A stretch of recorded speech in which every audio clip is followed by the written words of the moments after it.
Action 11 News with Jim Mitchell, Melissa Forsythe, Chuck Taylor's weather, and Dave Conrad with sports.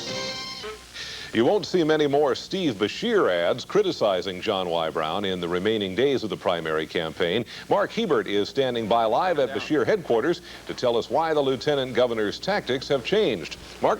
Well, while Steve Beshear was out campaigning today, his campaign committee filed their finance report, which showed that Beshear had raised about $2.5 million as of May 11th.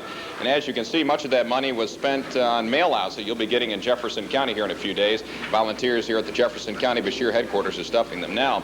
But a lot of that money has also been spent on television. Beshear's ads, as you know, have been very negative, bashing Brown at every chance and every opportunity. But if you've been watching TV in the past couple of days, you know that the Beshear campaign strategy has taken on a new twist.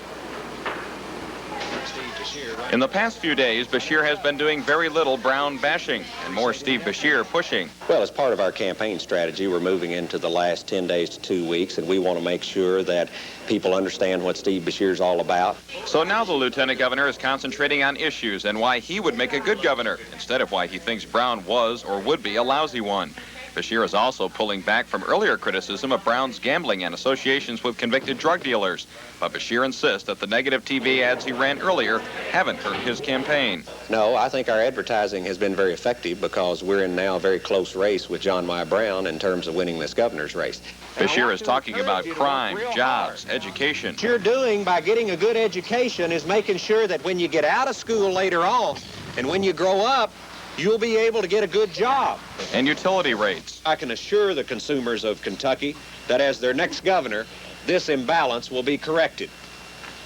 For I will continue my fight on their behalf and propose measures that will stop the rise in utility bills and control unwarranted practices by the big electric utility companies here in Kentucky.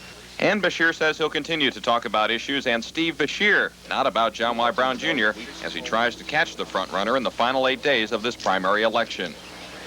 Now, as Beshear puts it, the lead John Y. Brown has over him is this much. That's what he's saying on the campaign trail. He claims it's been narrowed to about 4 or 5 points, and he disputes Wilkinson's claim that Wilkinson is in second place. Beshear is hoping the new influx of money and this new positive campaign will draw him even to beat Brown on Election Day next Tuesday. At the Beshear Jefferson County campaign headquarters, Mark Hebert, Action 11 News. Thank you, Mark.